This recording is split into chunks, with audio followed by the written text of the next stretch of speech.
En un solo mes, como presidente, Javier Milei ha sacudido la política argentina con medidas extremas. Devaluaciones, un megadecreto y ahora la ley Ómnibus. La mayor reforma del último medio siglo, con más de 600 artículos, que puede transformar Argentina tal y como la conocías. Desde la declaración de emergencia pública y los límites a las protestas y hasta las privatizaciones masivas, Milei busca un cambio radical en el país. Pero, ¿a qué precio? ¿Es viable que se lleve adelante esta reforma? ¿Es siquiera legal este texto? Pues todo esto, precisamente, es lo que vamos a ver en este vídeo.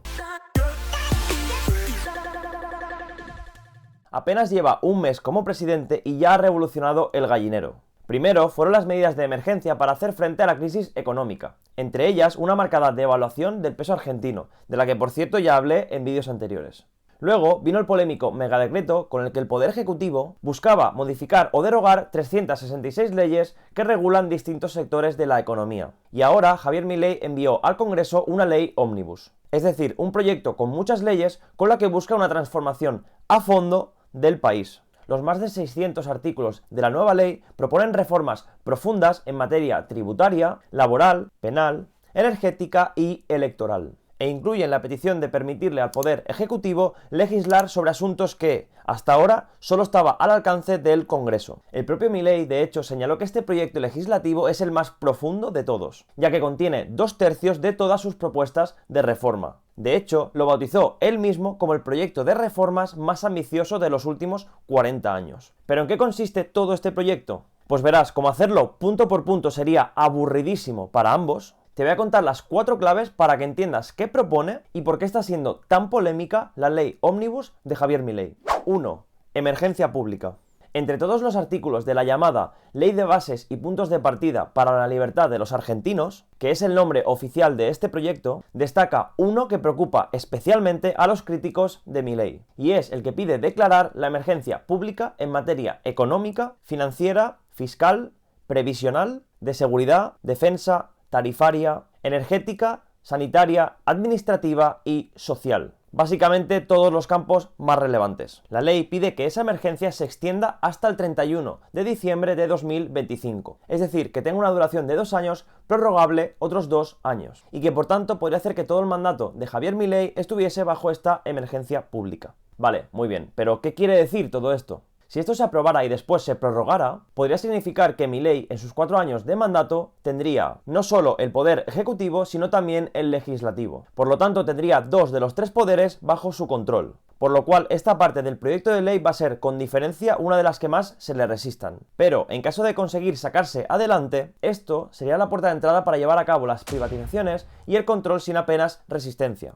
para poder imponer, presumiblemente, lo que se conoce en libros como la doctrina del shock. ¿Y qué es exactamente esto de la doctrina del shock? Pues la doctrina del shock es un término acuñado por la escritora Naomi Klein a una teoría que explica cómo, tras una crisis importante, los gobiernos establecen políticas ultraliberales, recortes y control sin paliativos. En el caso de Argentina, esta crisis sería la fuerte inflación y una tasa de pobreza del 45%. De hecho, existen ejemplos pasados en los que se aplicó esta teoría. Margaret Thatcher en el Reino Unido o Augusto Pinochet en Chile, que seguían las políticas económicas de Milton Friedman y los Chicago Boys respectivamente. 2. Privatizaciones y desregulación. Milei ha repetido en varias ocasiones que para reducir el déficit fiscal y atajar la crisis inflacionaria argentina es necesario desregular por completo la economía y recortar de forma drástica el gasto público. Por eso, entre otras muchas medidas, la ley Ómnibus propone declarar sujetas a privatización todas las empresas del Estado.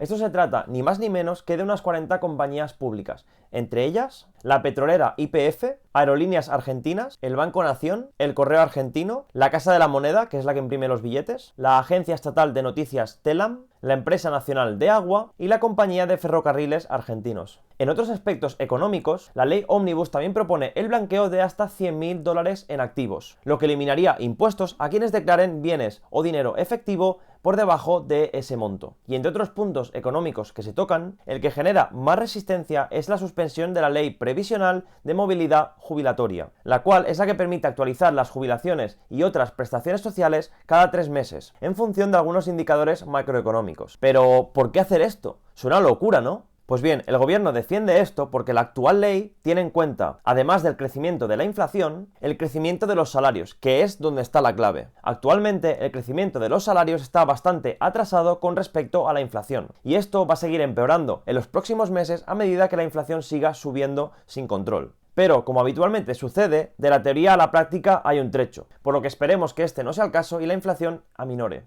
3. Límite a las protestas. La ley también incorpora nuevos límites a las protestas y las manifestaciones, un punto bastante polémico para un país muy acostumbrado a las movilizaciones de calle. En concreto, este proyecto propone aumentar las penas de hasta 5 años a quienes dirijan, organicen o coordinen una reunión o manifestación que impida o estorbe la circulación o el transporte público o privado. También pide hasta 4 años de prisión a quienes utilicen armas para interrumpir el servicio de transporte público. Y se incluye una pena aún mayor si se extorsiona a las personas para que acudan a una protesta. Por otra parte, esta misma propuesta del gobierno pide eliminar las penas a quienes utilicen armas en cumplimiento de un deber o en el legítimo ejercicio de su derecho, autoridad o cargo. Actualmente, el Código Penal argentino solo permite utilizar armas a las fuerzas de seguridad cuando su vida o la vida de otras personas estén en riesgo. Y clave número 4, la reforma electoral. La ambiciosa ley de Milei también propone cambiar la composición de la Cámara de los Diputados del Congreso. La propuesta incluye un sistema de circunscripciones uninominales o distritos, más parecido al sistema anglosajón, que implica la división del país en 254 circunscripciones con un diputado cada una. Lo que dice el gobierno es que con el sistema actual, la cantidad de diputados depende de la población de cada provincia. Sistema, por cierto, que es prácticamente el mismo que tenemos aquí en España. Lo que ocurre con este sistema es lo que suele llamarse una lista sábana, donde la gente solamente es capaz de conocer al primer candidato de la lista o como mucho al segundo. Y después hay toda una serie de candidatos que ni conocen, en una fórmula que está basada en distintas representaciones de partidos políticos, y que, como punto positivo, al menos en la teoría, garantiza una representación más importante de los partidos minoritarios. El problema es que, en este sistema de elección, los diputados de los partidos deben sumisión al líder del partido, y no a los ciudadanos de la región que representan, por lo que representación territorial hay poca. Pero bueno, eso sería tema para otro vídeo, así que sigamos. Lo que dicen los críticos es que con la nueva fórmula, estos partidos minoritarios no van a estar representados, por lo cual es muy probable que esta parte de la ley también tenga mucha resistencia. Además, con ello temen que el partido político de Milei podría incrementar las posibilidades de ganar la mayoría de los diputados en las próximas elecciones parlamentarias, siempre y cuando repita los resultados que obtuvo en estas últimas elecciones. Bien, pues ya conocidas las 4 claves de este megaproyecto de leyes, vamos a resolver las dudas que planteábamos al principio del vídeo y que probablemente muchos de vosotros os estéis preguntando. ¿Cómo de viable será para el gobierno de Javier Milei aprobar su ley Ómnibus? Pues aunque Javier Milei ganó la segunda vuelta electoral con el 56% de los votos, en la primera vuelta, que es la que vale para obtener escaños en el Congreso, sacó apenas el 30% y quedó en segundo lugar. Para los de España, una situación muy similar a la que ocurrió aquí en España, en las que el PP ganó las elecciones, pero el presidente actual es del PSOE, Pedro Sánchez. Bien, pues con estos resultados electorales, su partido, Libertad Avanza, hoy cuenta con 40 diputados y 7 senadores. Eso representa solamente un 15% de todo el Congreso, que por cierto deberá discutir esta ley en este primer mes de 2024. Por lo tanto, si pretende llevarla adelante, el nuevo gobierno no solo deberá contar con todo el apoyo de la coalición Juntos por el Cambio del expresidente Mauricio Macri, que quedó al borde de la fractura por sus diferencias con respecto a su alianza con Milei. También afrontará la presión de una población que ya ha demostrado con protestas y caceroladas su rechazo al cambio profundo que el nuevo presidente quiere implantar en Argentina. Y para acabar os lanzo la última, que no menos importante. Contando que finalmente consiguiera reunir todos los votos necesarios para llevar este proyecto de ley adelante, ¿es realmente legal este decreto a día de hoy? Pues en principio, y si nos atenemos a la Constitución argentina, concretamente al artículo 76, dice específicamente que no se puede declarar el estado de emergencia salvo algunas excepciones. Por lo tanto, a priori sería una medida anticonstitucional en Argentina y por lo tanto ilegal. De aprobarse este decreto al completo, probablemente podría ser el principio del fin de la democracia en Argentina, o al menos tal y como la conocen, y a muchos les puede venir con ello recuerdos de la no tan lejana dictadura, que al parecer sigue presente en la memoria argentina. En cualquier caso, os deseo a todos los argentinos que estéis viendo este vídeo lo mejor, y que esto, de una manera u otra, sea el principio del fin de la grave situación que está pasando vuestro país. Y si quieres saber más de todo lo que está ocurriendo estas semanas en Argentina en materia económica, por aquí te dejo una serie de todos los vídeos que he hecho hasta la fecha hablando del tema. Muchas gracias por todo el apoyo que me estáis dando últimamente. Dale a like si te ha gustado el vídeo y si no estás suscrito, ¿a qué esperas? Nos vemos pronto. Chao.